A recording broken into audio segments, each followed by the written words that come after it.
Sarah and I went driving around. We took the dogs down to the state beach and let them run on the beach. And then we actually revisited some of our old stomping grounds and some of old places that we used to live, and shared some stories, which you'll get to take a look at right now, just of memories. Like, we basically went back to old places to see what we could remember from it.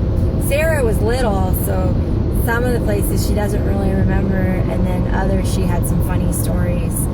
And we drove by like the Ventura Harbor, which was super hilarious. Like, we couldn't remember what side of the harbor we used to play on and where we used to be, but we had some funny memories and stories that we shared.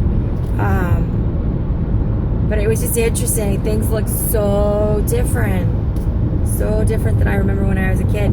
And then certain things, it's funny because like we drove by this place called Andrea's where we used to eat shark and catfish all the time. It was like fish and chips, and we used to go there all the time as kids, and it was in the harbor. And we used to play like King of the Mountain on this like mound right outside back of the restaurant. And Sarah and I drove by it, and it's not a mound, it's like a little tiny like little hump. It's like so small, it's not even funny. But like both of us remember it just being so huge and giant, and we used to like all play this game and play tag and all sorts of things on this. It was like this big mound to us. And we went, looked at it, and it was like puny and tidy. And it's, I don't know, it's so funny how our perspective when we're little, how big things are. But it was just kind of funny. But it was fun. It was fun driving around and reminiscing and remembering some of those times and the places that we lived in. Just, I don't know. There was something very nostalgic about it. It was a lot of fun. But take a look, and I will talk to you guys. So this is the Ventura Harbor. This is where we used to spend a lot of our weekends growing up. On Fridays, my dad used to drive to Simi Valley up into the Knolls to pick us up. And then he would drive us all the way back down to Ventura. And our cousins, my dad's brother, John, him and his family used to live on a boat in the harbor with his 3 kids. And so my dad used to take us down here and drop us off for the weekend with my uncle and his kids, and we would all stay on the boat. Where the hell did we all stay? It's all a blur. I don't even know where we slept. It was on the boat, but it wasn't. They had like bunk beds and small little cots and stuff. So I don't remember where we slept. Yeah. But we used to spend the weekends here. But our Uncle John was always at work, and Roseanne was always at work. I feel like this is really low. Are you looking at my boobs? No, I'm looking at your head, and then you kept lowering it, so I kept lowering it. And this is Sarah. Woohoo! That's Bandit. He walks himself. But our aunt and uncle were always at work, and so it was just their kids running amok, and then us, and then occasionally we would pick up our Aunt Laura's son Blaine. So then there was 9 of us? Is that right? Because there was 4 of us, 3 of them, and then we had Blaine sometimes. So that was 8 of us? What about Who else did we have? the other 2? Who? Veronica. We didn't have Veronica and Not even Nikki, no. Dad used to always pick up Blaine. Not always, but sometimes it was Blaine. And then Blaine, Nathan, and Noah would all hang out together.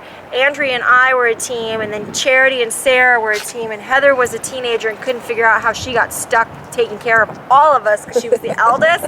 So she was basically the elder in the group, and she was only like 15, 16 years old. She hated us all. And she hated all of us because she somehow got stuck as babysitter because there were no parentals around. But we used to steal rowboats, and we used to row around the harbor. I believe one time they threw, who was it? Charity in the harbor.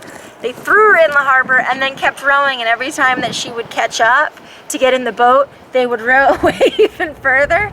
But the big kids used to do really shitty things to the little kids all the time. There was more to that story. guys were telling shark tales. Oh, that's right, shark stories. You guys were telling shark stories about the harbor and about attacks. That's right. Do you remember that?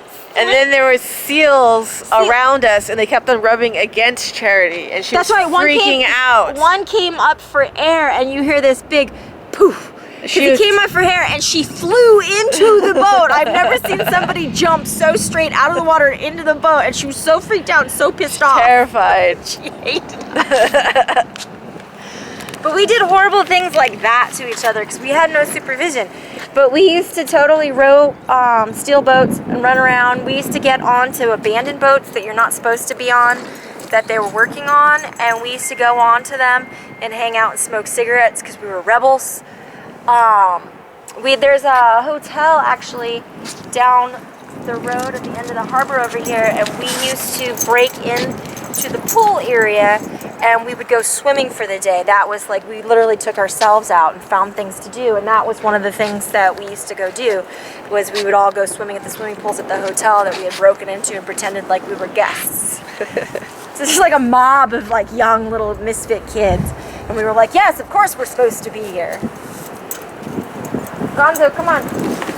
So me and my cousin Charity were on the boat alone one day, and we found this wad of $100 bills.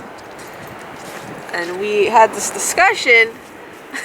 You think that anyone would notice if we took just one? And in our minds, we rationalized it, and we said, no one will notice. Why do you want me so far away from the camera? Because you keep putting your head all the way up to the screen, and I don't really need that much. I want to get intimate with you guys. I know, I can tell. So we rationalized, yes, we will take one $100 bill. And we went up to the liquor store and we bought all kinds of candy. And then we went up to the arcade and we played games. And then we just spent it everywhere. And then we came back home waiting to see if someone would notice. And her dad came home, my uncle. He came home, he looked through his wallet or something and then left. And in our heads we went, he didn't notice. Maybe we could take a second one. And we did. And we did this about 2 or 3 times. And no one ever found out that it was us. And we don't know if anyone else got blamed for it, but I never heard anything about it. But we stole about $300 or $400 and spent it in one day. They obviously didn't share it with any of the other children. No. And hopefully no one got a beating for that. Hopefully no one got a beating for it. But I didn't hear anyone got a beating for it. But if anyone did, it was Noah. Thank you, Noah. We had a fun time. It's fucked up, Sarah. That's seriously fucked up. I'm not gonna lie. We were like 5, 6, 7 maybe. We were little. You guys were like little kids. But think about it. We were little 5-year-olds running around with $100 bills in the harbor, spending it all. La, la, la! Who does that? You do, apparently. So this is the harbor where we spent a good chunk of our childhood every single weekend growing up. When we were supposed to be having quality time with our father, this is usually where we were, unsupervised with a bunch of other children. Come on, Bandit, we gotta go. Grab your leash, let's go.